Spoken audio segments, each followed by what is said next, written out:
Amy, let me tell you about a magical place that is so exactly designed to be enclosed space, year-round fun for the whole family that I bet you already know what I'm going to say before I even say the name. Let's say it together on 3. 1, 2, 3. Great Wolf Lodge. You got it, Amy. My kids loved Great Wolf Lodge when we went. You probably already know that it has a huge indoor water park with a wave pool, lazy river, a bunch of massive water slides. But then your pack can hit the other attractions because, wait, there's more. Great Wolf Lodge has adventure-packed attractions like Magi Quest, a live-action game kids can play throughout the lodge, plus the Northern Lights Arcade. Spent some quality time there, so your kid who loves the lazy river and your kid who loves fantasy games will both have a great time. Great Wolf Lodge also offers great dining options and complimentary daily events like nightly dance parties, all under one roof. Unpack the car once and you're settled in to have fun. And with 22 lodges across the country, you're always a short drive away from adventure. We've both had such great times at Great Wolf Lodge, so bring your pack together at a lodge near you. Learn more at greatwolf.com and strengthen the pack. We know we're not really bad moms. What fresh hell? Laughing in the face of motherhood. Holy cow. With Margaret Abels and Amy Wilson. I was missing for like hours.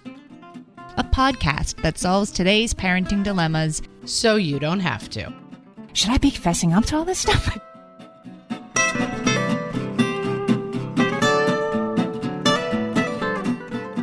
Hey everybody, welcome to What Fresh Hell. This is Amy. And this is Margaret. And today we are going on an exploration of the topic, are you a bad mom? Am I a bad mom? Are we bad moms? Bad mom moments. Yeah. Bad mom moments. I mean, here's the thing, right? We know we're not bad moms. We know we're awesome moms because if you listen to the podcast, that's just how we roll. We're just good moms. We're like getting by moms, doing the best we can moms, but we know we're not really bad moms. But we've all had, for sure, some bad mom moments. And we're going to have a guest this week, Arianna Bradford. She's the host of the Not Your Average Mother podcast, and her new book is called Shame on You, Big Truths from a Bad Mom. And we love this book. So we thought it was the perfect opportunity to fess up because everybody has bad mom moments. And we asked on our Facebook page, facebook.com/whatfreshhellcast. And we got some hilarious and vulnerable responses to what is your bad mom moment. And of course, the uniting thing is somebody would say something like, I don't really talk about this, but one time I did this. And what do you think immediately happens? Somebody replies, oh, I did the same thing, right? The things that we hold close because we really think, oh, nobody would get this one. Actually, nobody has forgotten to buckle the baby into her car seat except me, the worst mom of all time. Well, guess what? I've done it too. That's what I really actually like about this topic is that even in the feeling like a bad mom, if I often say, like, if I could remove the chip from people's brains, I would take out, caring about what you weigh. I would take out, there's just a lot of chips that are useless that I wish we could just have removed from our own brain and everyone else's brains. And am I a bad mom is the ultimate one of these chips. Like, the secret shame of everyone is doing it better than me and I'm really genuinely terrible. And this is, I love Arianna's book because it's so much about this and it's in such a funny way. She's just one of those moms who's like, yeah, I'm kind of barely getting by some days. But the tone of the book is so full of like funniness and love that of course she's a great mom because that's what people need in moms. Someone who's like trying their best, having some fun, and kind of sometimes a hot mess. It was a truly like aha moment, really changed things for me when I interviewed Dr. Gewurtz 2 weeks ago, Dr. Abigail Gewurtz, and it had just truly never occurred to me that my sort of bad mom moments, such as they are, were caused by my anxiety. Whether that anxiety made me rush or lash out or completely, lose my patience and go dementor, like all of those things. It was actually my anxiety rushing in. And it doesn't make those things okay necessarily, but it makes them understandable. Like, oh, there was a very clear thing that made those things happen that I can be in control of in the larger sense. I just had never thought of it that way before. It kind of helped me have more compassion toward myself for the times that I have messed up. Oh, I'm going to say it did make them okay. I mean, okay, I don't even know what that word means, but like, of course, everybody has bad moments. And I think the fear of being thought of as a bad mother is so pervasive, and it's maybe more so now. I feel like maybe my mom had the huge problem of being completely isolated and alone with 3 maniacs, and then later 4 maniacs. Yeah. And she didn't have a Facebook group of like, oh, me too. Oh, I know it's so hard. Like, we have that community that our mothers didn't have. Yeah, she didn't have the thing of like, she would take the baby out and people would write on Facebook, like, I saw a mom without her baby, you know, strapped in properly to the car seat. Like, right. I feel like this feeling like you are constantly under the microscope of like bad motherhood. And I'm all for helping people out. Like, oh, you know, hey, I don't know. Maybe I'm not for helping people out. I think we had a question about this on something. We were guests on the Evie and Sarah Modern Manners for Moms. Mm-hmm. That's what it was. And they were talking about like, should you tell someone not to let their baby sleep in a certain way? And I was like, yeah, I think I'm team no. Like, mind your business. Everyone's doing their best. Well, you said it best on that. You're like, I'm team no because 100 other people are going to do it. So don't take it on yourself. Yes. And I think that's the double-edged sword, right? Like, there are many ways for us to communicate with each other, some of them anonymously. And so it's an opportunity for community and also an opportunity for judgment in all sorts of new ways. And can I say one more thing before we dive into our many awesome comments? Yes. The world is a dangerous place, and we don't want that to be true. You know what I mean? Mm-hmm. Babies fall out of strollers. Bad things happen to kids. And so we think that by watching someone online and being like, the way you have that wrap is not tied safely and that baby could fall. Like, we constantly feel it is our job to stop anything bad from happening to kids. I think it comes from a good place, but the result is like this kind of insane dynamic of like, if I can tell enough people on Facebook what they're doing wrong with their children, I am helping keep the children of the world safe. Not true. Yes. The worst kind of bad mom moment for me is the one where it's like, I knew this was stupid and I did it anyway. Can I fess up? Please do. My almost 16-year-old, and he's fine now. When he was, between 1.5, I had 2 little ones. I had 2 under 2, and I had them both in like one in a booster seat and one in a high chair. And I had, the toddler like in the high chair, but not strapped in, just with the tray on, right? Because I was rushing and dinner was late and one of them was crying. So I just sort of corralled him in with the tray, but I didn't also strap him in. And I turned around, I took the tray off the high chair and turned around to put it next to the sink so I could wash it. And my 14-month-old took that moment to decide to stand up in his high chair and, like Mr. Magoo, take a leap. Yeah, just walk out into space. And he hit the edge of the table on the way down. And, he still has a almost imperceptible scar on his eyebrow from where that happened. We were just talking about it last night. Just enough to haunt you. Just enough. Just enough to haunt me. Right, because it was my fault. I knew I had to strap him in every time, and I didn't. I took a shortcut because I was rushing, because I was feeling anxious, and yeah, he needed stitches. Well, I was just thinking about this the other day. I was a bad mom to my laptop, Amy. It's less severe. But I was sitting and working on my laptop, and I had it kind of perched on the arm of this couch that was too narrow for it to really perch on. And I thought to myself like 3 times, I should get up and move somewhere where I'm not perched quite so precariously as I'm working. But I was also like kind of comfy, and I was working on something, and I was like, well, I'll do it after I finish this. And then, of course, one of my kids came in, and I turned to talk to them, and I knocked the laptop off, and it fell onto tile, and it pretty much shattered. And I kept thinking about it all day, like, that's how you make stupid mistakes. You hear that voice in your head tell you 3 times not to do it, and you don't change. Yeah. And like, thank God it's a laptop and it can be replaced. But like, that's the kind of thing where like, I did it once with my baby, put him on the bed. He was, I don't know, when does a baby start rolling over? Like 4 months? He was about that age. Whenever a baby starts rolling over. Right. They'll surprise you. Yeah. That's the day they start. I was getting dressed. We were going out to dinner. I think it was like one of the first times we'd left him, the whole 9 yards. And I was getting dressed, and I laid him on the bed, and I kept thinking, I should probably move him to the floor. But I was busy getting dressed and putting makeup on and doing my hair, whatever I was doing. And of course, He was like, here I go. I'm a roller now, and rolled right off the bed and fell. And on the way down, like caught the end table with his full face. You know, I mean, it was like a big, and the noise was like, you know, and it's awful. And spoiler alert, he's fine, you know, but yeah. It's just, those are the moments. And I'm like, I knew I should have moved him. It's all my fault. Da, da, da, da, da. And we all do stuff like that. Yep. Gretchen has a good one. We asked on our Facebook page about bad mom moments, keeping with the baby theme. She says, picture it, Toys R Us, December 2000 something. We had a 2-year-old and a newborn, and we're not used to having 2 kids, decided to go shopping for Christmas and split up for efficiency. We met at the checkout line. My husband had our 2-year-old, and I, wait for it, did not have the baby. The baby was back where he left him in the Lego section, sitting in his car seat in the buggy, sleeping. Yeah, I have a cousin who married a guy who was one of 13 children.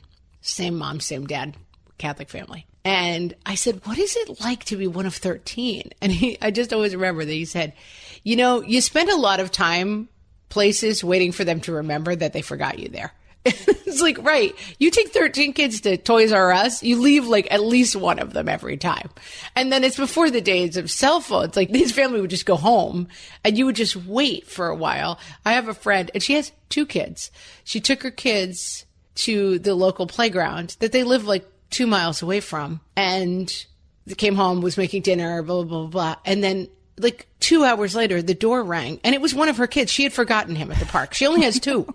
And he had walked like 3 miles home. He was like 7 years old. And he was like really mad and crying. And he's like, I mean, I understand leaving me, but 2 hours you didn't realize you didn't have me? I feel like... And it's like, yeah, these things happen. You get in a different zone. My friend is one of 5 boys, and he has that story of being left at the grocery store. Like, this was a different time, like Goldilocks alert. Like, it wasn't that long ago that we just sort of all bounced around in the back of the station wagon like mumbledy pegs, right? And just whatever happened.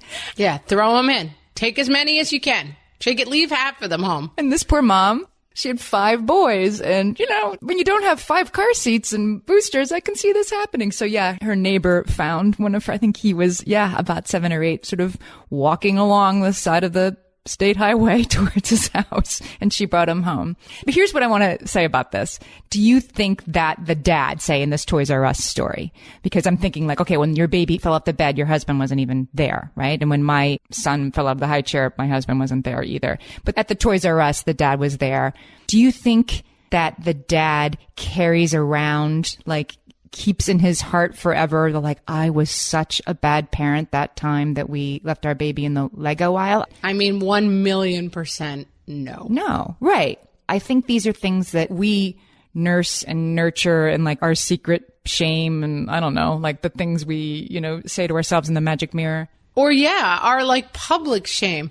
I had this when I lived in Los Angeles. I was out playing with my kids in the front yard, and all of a sudden I see like a baby. We lived in downtown Los Angeles. I mean, this is not like some little farm town. We're like right in the heart of Los Angeles. And I see a baby, like in a diaper, like an 18-month-old, maybe a 16-month-old walking down the street. And I'm like, oh, that's a cute baby. And then all of a sudden I'm like, why is there a baby walking down the street? And I go out and I'm looking all over, you know, I'm like, oh, the mom must be around. No mom. So I pick up the baby.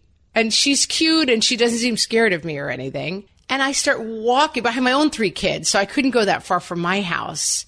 And so I'm kind of walking outside my house like, anyone looking for a baby? And it's like 5 or 10 minutes that I'm holding this baby. And there was a church across the street and they were having a thing. And I walked into the church and I said, is anyone missing this baby? No one's missing the baby. So I'm like, what? I'm like, uh-oh, do I have a baby now? Like, this is not what I need, is a baby walking into my life. And I kind of want to go inside, but I don't want to call the police. I'm like, let me see what develops for 10 minutes. And the baby seemed very, very happy. So we just like brought the baby into our yard and we're playing with it. And, you know, 10, 12 minutes later, oh my God, this woman, I hear screaming, crazy, crazy screaming. And she's running down the street. And I was like, I have that. As soon as I saw her, I knew that was the mom. I said, oh, I have her. She came in and she kind of gathered. She's like, I fell asleep. And she somehow opened the front door. So she had fallen asleep on our couch and the baby had just walked out the front door. Oh my gosh. And I felt so bad because I was like, it totally happened. I get it. Oh, she was playing with us. She's totally fine. And she like had her head down and she was crying. And I was trying to like soothe her, but I could see she was in that red brain. Like there was no point even saying anything to her. Mm-hmm. And she ran the baby home. And then I felt terrible. Every time I saw her after that, she would like hunch shoulders, like head down, like scurry past me.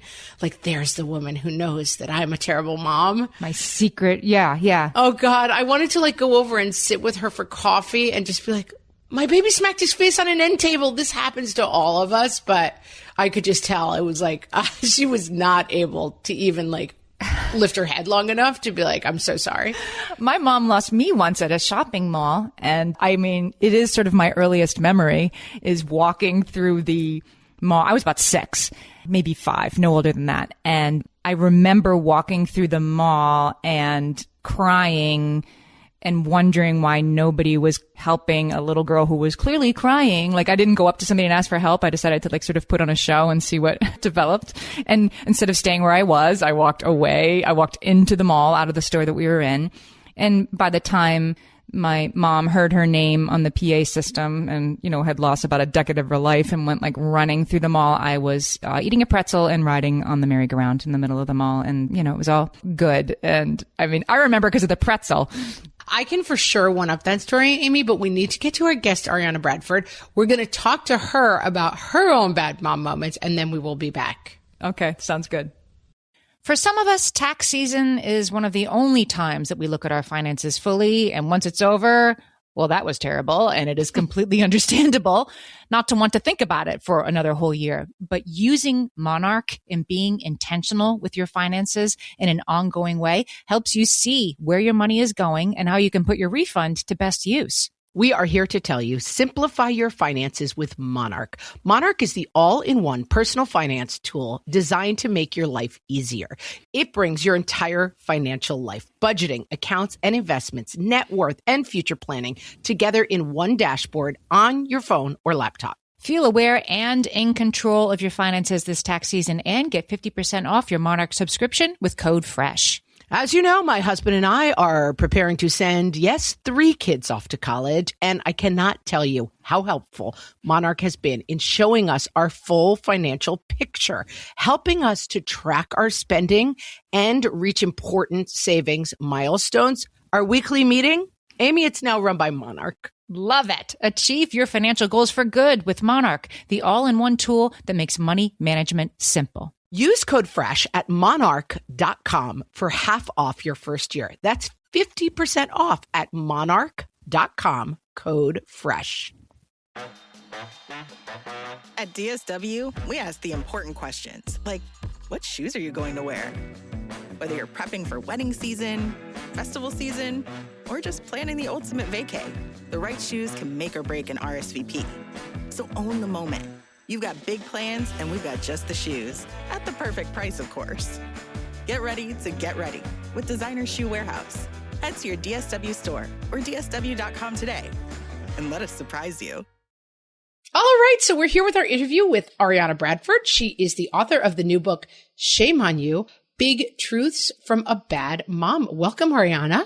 Thank you for having me. Thank you for inviting me on. And you are also the host of a podcast of your own. Tell us a little bit about that. Well, it is called the NIAM Project Podcast. It's dedicated to talking about motherhood in a very honest way, and usually kind of goes between being funny and honest. And I had 2 very amazing people on it. You may know them. Their names are Amy Wilson and Margaret Abels. I mean, no pressure, but would you say it was your best episode ever? It was, without a doubt, one of my favorites ever. It's all right. We will accept that answer. We will accept that answer.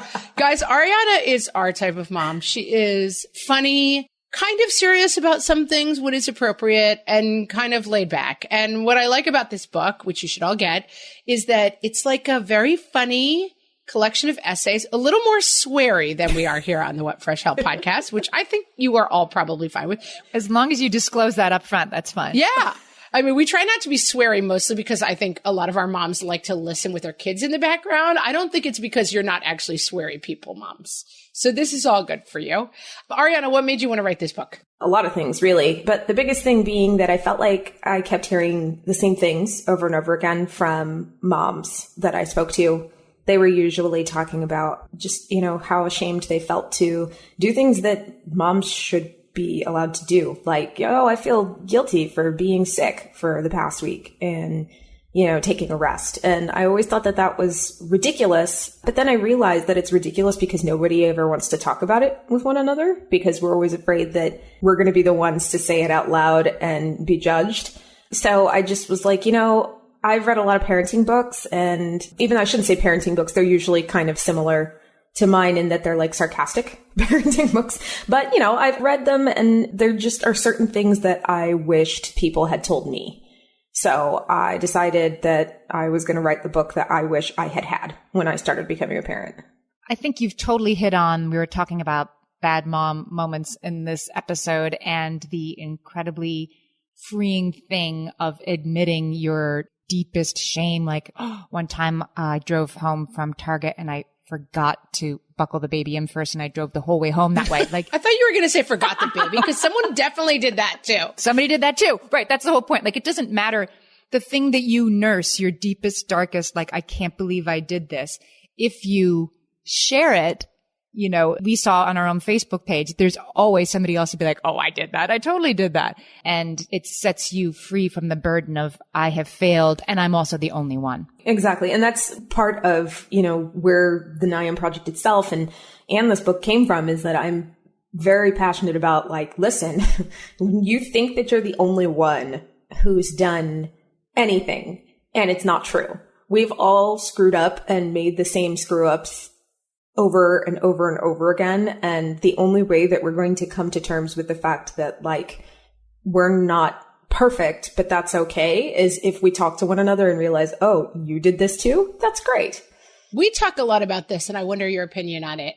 Harder for us or harder for, and we're probably a little older than you. So when I say our moms, I realize your mom might be a bit younger than my mom, but is it harder for like our mom's generation or for us? Like on the one hand, I think social media has the great benefit that we can kind of share a little bit more. Like this isn't the greatest for me all the time, which I think my mom didn't have that outlet. But on the flip side, there's kind of the thing of like, myself and my family were making homemade puppet theater today. And like, you're like, wait, what? Like we spent the entire day fighting over Fortnite. So that's a thing? Yeah. I don't know that it's really a thing, but it's definitely a thing that people like post that they're doing on social media.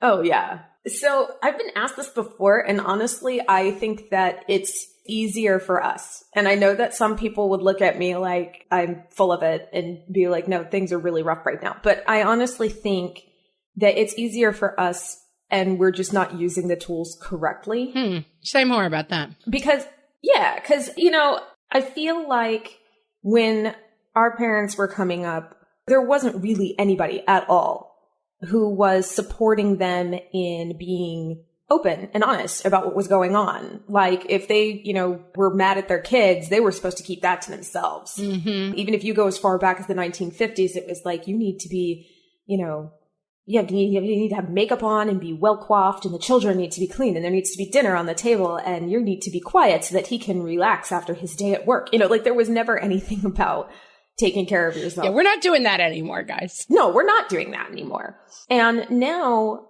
even though it is still a small movement, the movement is getting larger in that we are hearing more people say like, no, we want you to be honest. We want you to be real. We want you to reach out if you need help. Don't be quiet about these things because this is how you are going to feel better. Now, when I say that we're not using it the right way, I mean that posting of the, in the puppet theater, for example, there's like two things going on there. One, you might have somebody who's doing it because they feel like they need to be a certain way, and that's not really using it the right way. But then there's the other side of it where they're not using it the right way in that maybe that is what they do. And frankly, I mean, I wouldn't, but if that is something that they want to do, you get judged for that too. Absolutely. That's true. I judge you for that. I judge you for your at-home puppet theater. Yes, exactly. Or, you know, I'm going to say something. I have never considered what you just said. Sometimes I always see the puppet theater mom and I'm like, you're a phony and you're a liar. I have never, ever, I'm not even joking. Like, I've never considered that might be that person's happy place and they're doing it from a very sincere and authentic place. Yeah, we often don't, because like it's kind of a double-edged sword, right? Like, people love how honest I am. Right. And I'm glad that they do. And because that's me, that's coming from my place. But then I'm also really good friends with a person, for example, who loves getting up at 4 a.m. and baking cookies for her kids. Wow. And you've maintained a friendship with this person. Yes. And and she's probably one of my closest friends. Yeah, I adore her. And she's one of those people who I think if she was to tell people that, they'd be like, oh, come on. Right. You're so fake. That's not parenthood. Yeah, I would say that to her. I would think that about her. I wouldn't say it to her, but I would think that about exactly. her. For sure. Exactly. And it's hard because, you know, we always want to talk about judgment from the point of, oh, well, people judge moms who are a hot mess. And they do. Like, there have been people who are like, here's a picture of my kid screaming and the room is a mess. And you'll have people who are the same people, by the way, who will be like, oh, be honest online, who are like, clean your house. Why is your house such a mess? Why is your kid crying? So there is judgment there too. Don't get me wrong. But we always pay attention to that side of the judgment and never the fact that we try to define for other people what their parenthood is. And just because it might not match what we would do. And so, you know, I think that we kind of use it the wrong way in that way too, in that we use our social media too often to define ourselves to the point where we're like, oh, this person has a perfectly clean house. That's fake. And it's like, no, maybe she just actually likes cleaning her house. She's weird, but good for her. Like, that has nothing to do with the fact that you don't, and it doesn't make you any less of a person or any worse of a mother because you're not like that person with the clean house. I think that they're from the same place. Like, we're just seeking validation, like, hello, is anybody there? Right? If you have a super clean house, and it's like the tree that falls in the forest, right? Like, especially right now, like, look at my beautiful living room that no one will ever see again. See me. Right. See my spreadsheet. See my spreadsheets. See my spread. Nobody else is seeing it. Someone needs to see it. See my beautiful, you know, tomatoes that I grew that I'm not going to like have anybody over for dinner to enjoy this year. Or check out my sourdough starter. Oh, that's everybody. Right. Or see my disaster of a playroom. Like, I think maybe that's a little bit more fashionable in 2020. Like, you know, I'm Chardonnay mom and I'm a hot mess. But both of those people are looking for, like, see me. Or is there anybody else out there like me? And the answer is yes. It's a good thing. Maybe we shouldn't judge the people who are asking for validation and support in different ways than we might. We shouldn't? I have to get on that. I have to learn that. Margaret's over there like, excuse me? I mean, it's very interesting. I didn't sign I'm like, don't take my judgment from me with everything else. I've lost everything, Amy. It's all I have left. You have taken all of my stuff. All I have left is judging people on the internet. For God's sakes, I don't get to go anywhere. Can I just at least judge people on the internet who use burlap napkins, unironically? I mean, I'm figuring this out too. Like, I am sort of like, oh, right. Yeah. I'm not supposed to judge the person who's too perfect either. Yeah. This is actually like an eye-opening conversation for me because I do think in a way, I've been on the internet as a mom for a long time, as a writer and a blogger and other things. And I have definitely like, I'm firmly #team hot mess mom. And so our persona is like, oh, if you sit down and like post a picture of your kid reading, you're a horrible person. And I do think we're kind of like, it's the rise of the hot mess moms, right? Like the moms who are actually have their act together and like things nice are probably, you know, kind of in the minority now. Wow. They're starting to kind of deal with what hot mess moms dealt with in the very beginning. And you're right. Like, they are kind of now becoming the weirdos in the home. They're the bad moms in a way. Yeah. And do you have to choose one side of the fence or the other? Like, can't you make a really... Yes, you have to choose. It's a civil war, Amy, and you have to choose. That's what I mean. Like, we're setting up, like, you can either bake zucchini bread or you can, not care what your kid's hair looks like today, but you can never be both. And of course, everybody's both. Every single one of us is on both. Everybody's both. Well, isn't that the problem of the world? You make really nice birthday cakes, Margaret. You make beautiful birthday cakes, and I don't. I do. I make very fancy birthday cakes. Very, very fancy. And guess what I do when I'm done with them? I post pictures of them on Facebook. Absolutely. Yeah. I mean, this is the hardness of life, right? It's a hard, isolating job being a mom, and you kind of feel like you're in this weird horse race with everyone else, and you've got to always know your spot, and am I ahead or behind? And, and so then it becomes kind of reactionary, like, I'm not even in the race. I'm over here doing my own thing, and everyone in the race is a fool. And it's not. No. It just, yeah, it's not great. If you could help, I always think about this, Arianna, if you could help like a new mom, right? Somebody how old are your kids? We didn't even talk about that. They're little. Yeah, they're little. My youngest is 4 and my oldest will be turning 6 in a month. Thoughts and prayers. Yeah, thank you.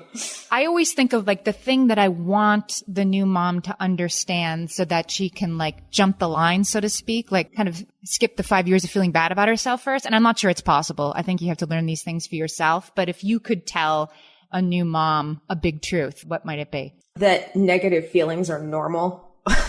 Because we never tell moms that. Like, you mean negative feelings towards your children, towards yourself, towards life? Towards your children, towards yourself, towards motherhood, towards life. Like, it's almost like people sell this bill of goods that once you have kids, it's nothing but like unicorn farts and sparkles. And it's not. It's like, okay, yes, there are wonderful things that happen. There are great things that happen, but sometimes there are going to be terrible things that happen, and sometimes they happen within 2 seconds of each other. Right. And that's totally okay to be like, oh my God, I love my kid. He's stroking my hair. Okay, now he's pulling my hair. Okay, now he's trying to bite my face, and now I hate him. That's okay. And it's normal. It doesn't make you a bad parent. It doesn't mean you're doing anything wrong. It doesn't mean that, you are broken somehow, that you don't love your child 24/7 and that you're not. And I hate when people say this. There's no way you're going to enjoy every moment. Right. That's a lie.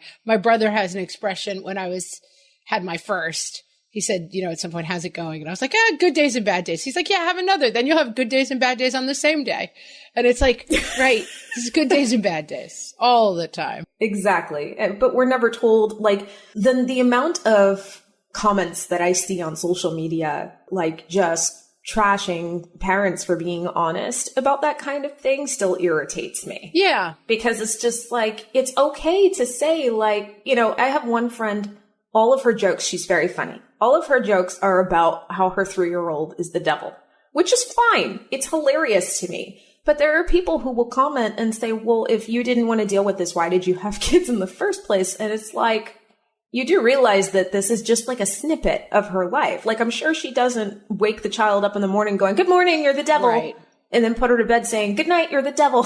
Like, she loves this child. She just also drives her crazy sometimes. That's normal. I also think that this is something that waves. Don't you think, Amy, that like we went through, Amy has kids who are, a couple years older than mine. Then I have kids who are a couple years older than yours. And I feel like this conversation has waved through a bunch of times already, right? Which is like, oh, we have to stop shaming moms. And I don't know, it feels very circular to me. It is, because the problem that people have, and I think I mentioned this to you guys when we were speaking on my show before, is that nowadays we think that our comments are needed all the time.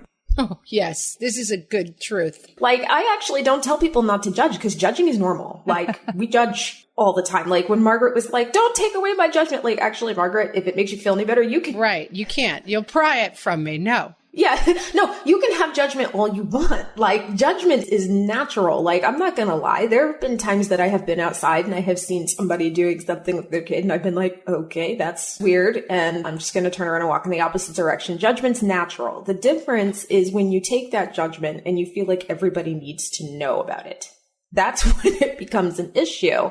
And we can keep saying, stop judging moms all we want. But the problem isn't that we're judging moms. It's that we're also acting on those judgments and making sure that they have to know about our judgments. And that's the mistake. Like, keep it to yourself. It doesn't all need to be an outside thought. It reminds me, on Twitter, authors are always saying, like, it's okay not to like my book, but please don't tag me in your bad review of my book. Like, why are you doing that? Don't do that for moms either. I joke all the time. People who are like, I say it to your face. I'm like, please don't say it to my face. Say it to your partner on the way home in the car. Don't say anything to my face. I don't want to know what you think of me. Say it behind my back. Please say it behind my back, because then I don't have to be involved. So Arianna's new book is called Shame on You, Big Truths from a Bad Mom. I'm going to put a link to buy the book on our show page at What Fresh Hell Podcast. And you can also swipe and tap wherever you're listening right now. I'll have a link. But Arianna, tell us more about the book and you and where we can find you. For sure. So like Margaret and Amy mentioned, it is a collection of very sweary essays talking about not just parenting, not just children, but also how to best treat yourself and how to kind of remove the shame of treating yourself like a human being, because that's what you are and because that's what you were before you had kids. And if you want to keep up with the NYAM Project, you can actually do that on all social media under the NYAM Project. And that's spelled NYAM, stands for Not Your Average Mom. And if you're wanting to follow up with just me personally on Facebook under the Arianna Bradford with 2 N's, and also at my website, theariannabradford.com. It was so great having you on. Thanks so much. And we're really looking forward to your book. Thanks so much for having me. You're listening to this podcast, so I know you've got a curious mind. Here's a helpful fact you may not know yet. Drivers who switch and save with Progressive save over $900 on average. Pop over to Progressive.com, answer some questions, and you'll get a quick quote with discounts that are easy to come by. In fact, 99% of their auto customers earn at least one discount. Visit Progressive.com and see if you can enjoy a little cash back. Progressive Casualty Insurance Company and Affiliates. National average 12-month savings of $946 by new customers surveyed who saved with Progressive between June 2024 and May 2025. Potential savings will vary. My favorite skincare products actually feel more like self-care, like they're so nice to put on and they smell so good that I'm actually happy when I get to that part of my day. And I swear that is how I feel about Osea's anti-aging body balm. Amy, you are usually the lotions and potions queen on this podcast, but I have to say, hard agree. Osea's anti-aging body balm is a liquid silk body balm that combines the lasting hydration of a lotion with the firming power of a serum, leaving skin smoother and firmer. This body balm is clinically tested and designed to deliver visible results you can see and feel. So we've gotten to use this product for a couple of months now, and I swear I have really noticed firmer and smoother skin, like on the back of my hands. It's like getting a mini spa treatment from head to toe. Get a spring-worthy glow with clean, clinically tested skincare from Osea. And right now, we have a special discount just for our listeners. Get 10% off your first order site-wide with code FRESH at OseaMalibu.com. That's 10% off your first order with code FRESH at OSEAMalibu.com. And now, moms on social media versus moms in real life. From the What Fresh Hell podcast. Moms on social media. We spent the day reading Sense and Sensibility while enjoying a replica full English noontime tea. In the afternoon, we were so inspired that we dug a fresh garden and planted a beautiful complement of perennials. Moms in real life. I really tried to get my kids off screens, but they really didn't want to. Moms on social media. We had a simple, rustic lasagna tonight with the cheese that the kids helped me make by hand. On the side, we had this beautiful endive salad. OMG, the kids loved it. And some warm sourdough, which I made. Obs. Moms in real life. I microwaved some hot dogs and threw down some baby carrots, and the kids said it tasted like garbage. Moms on social media. No camp? No problem. I've created a themed wonderland for my kids to explore each day. Monday is a space theme. Tuesday, the world of wizarding. Wednesday, great women of history. Moms in real life. I spent $500 on a trampoline and they got sick of it after 3 days. Moms on social media. Children's ears are like a delicate pitcher. We must fill it carefully and only with words of love and wisdom. Moms in real life. Oh, I'll give you something to cry about. Get your shoes on or I'm putting a free children's sign on the front lawn. This has been Moms on Social Media versus Moms in Real Life. From the What Fresh Hell podcast. It was great talking to Arianna. Everyone go get her book. Amy, I'm going to, as I mentioned before when we broke from part 1, do you know this story? I feel like maybe we did this on Two Truths and a Lie or something, but do you know that I was lost for like 6 hours once when I was a child? No. Yeah, I mean, I was lost. Like, the police were involved. There was like an APB. There was like radios. I mean, we were staying with my grandmother, and we had like a babysitter, like a teenager who was watching us on the beach. My mom was playing tennis. My grandmother was in the house. And I told the babysitter I was going to the house.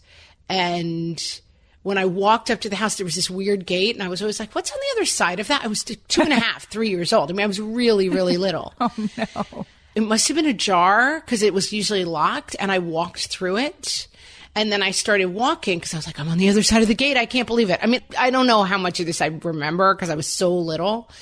But basically, then when I turned around too many times and I couldn't figure out which way was back. Yeah. And so I started walking the wrong way. And I walked for 3 hours and nobody could find me. So my mom came home from playing tennis and said to my grandma, where's Meg? Then they went out to the beach and said to the babysitter, oh, she's out on the beach with the babysitter. The babysitter said, no, I sent her into the house with you. And my mom said, like, the second she heard that, she just was like, she's gone. She's missing. And she called the police, and they were like, it's only been a half an hour. And she's like, I don't care. She's 3 years old and we're at a beach, you know? Mm-hmm. So, I mean, they had people like out in the water, like looking for me. The police were looking for me. And anyway, I walked for like 3 hours. I was on the boardwalk kind of a thing. And at the end of the boardwalk, I got to a marina and a guy came off the boat and he's like, are you the little girl everyone's looking for? And he'd heard on the radio that there was a missing kid. Holy cow. Yeah. And so he brought me to the police.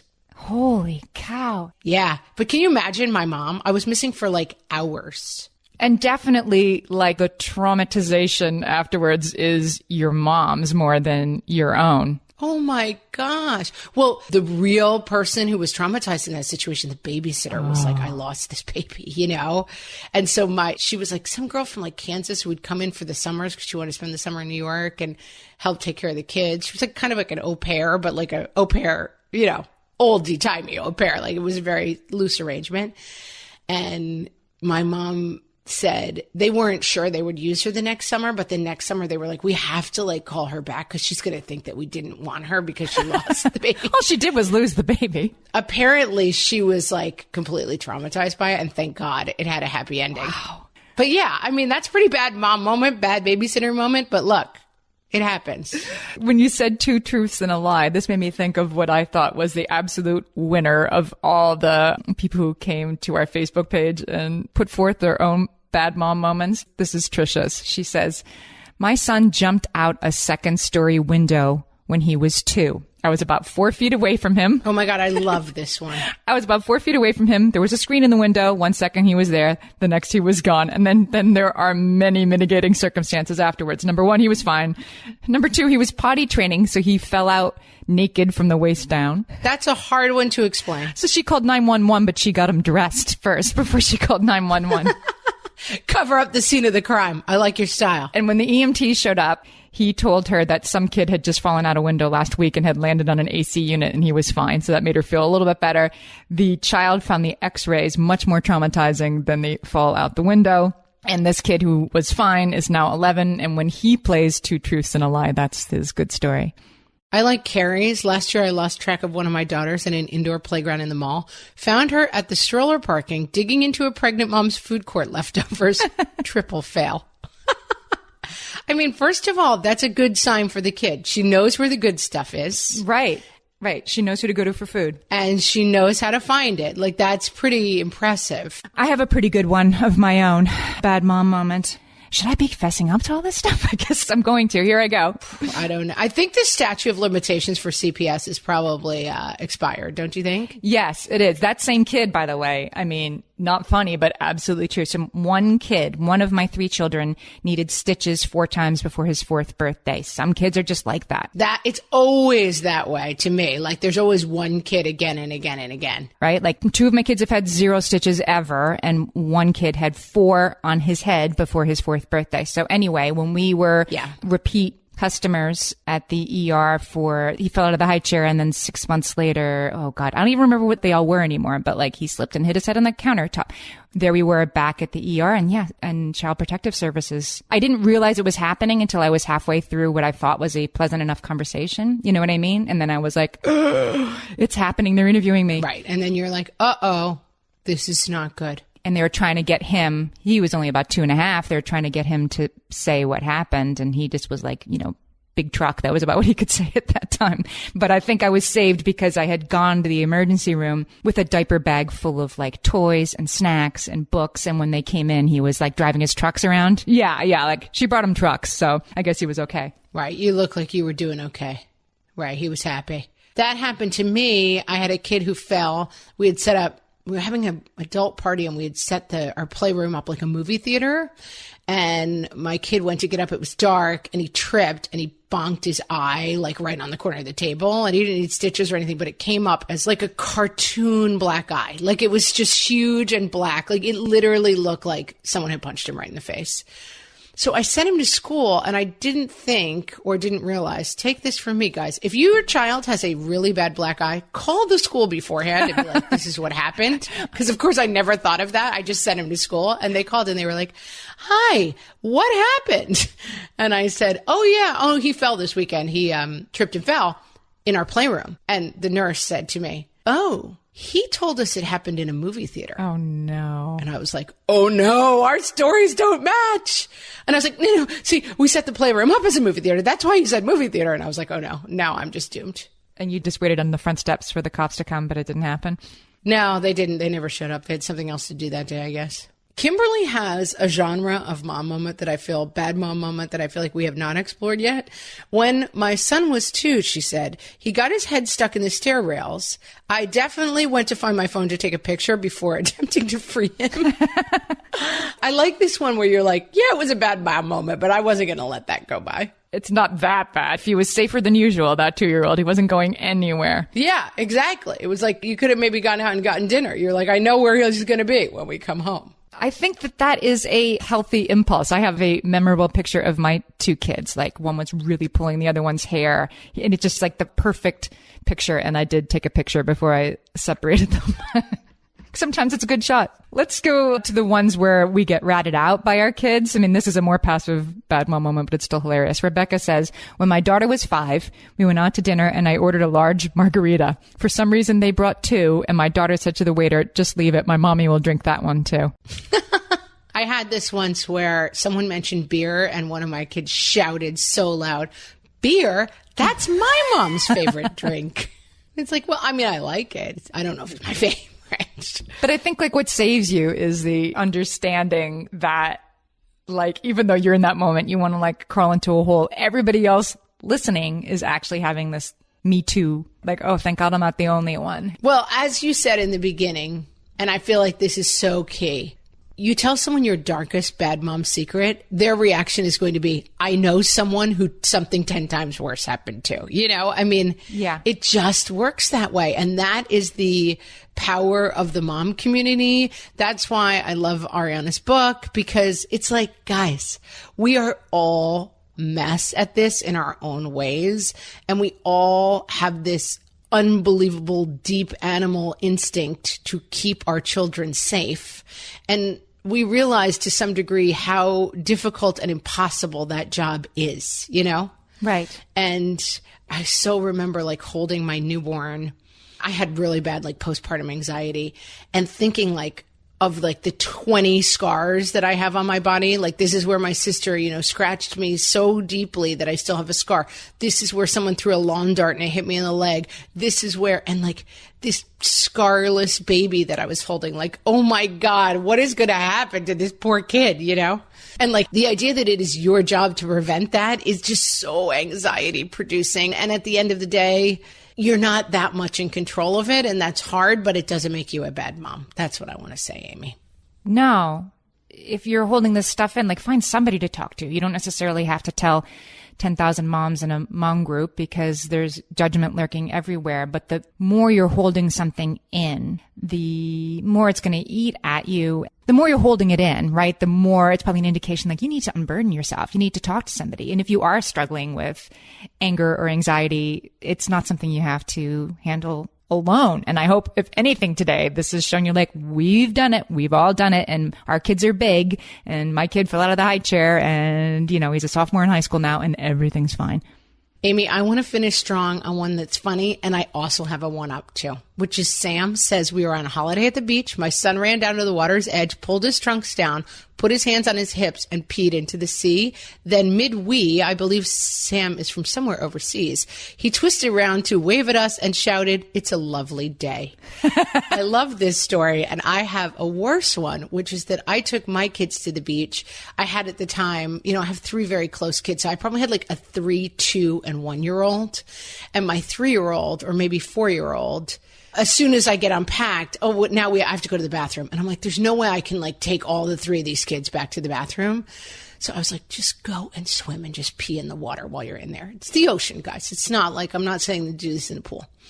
He goes down to the ocean, stops at the edge. There's people all over.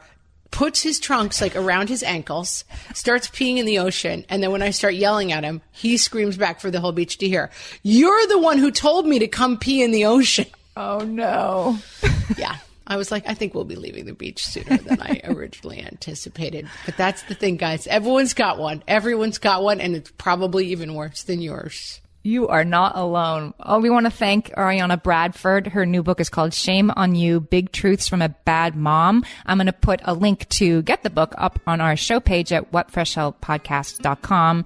And where else can you find us? We're on Facebook at What Fresh Hellcast. We're on Instagram at What Fresh Hellcast.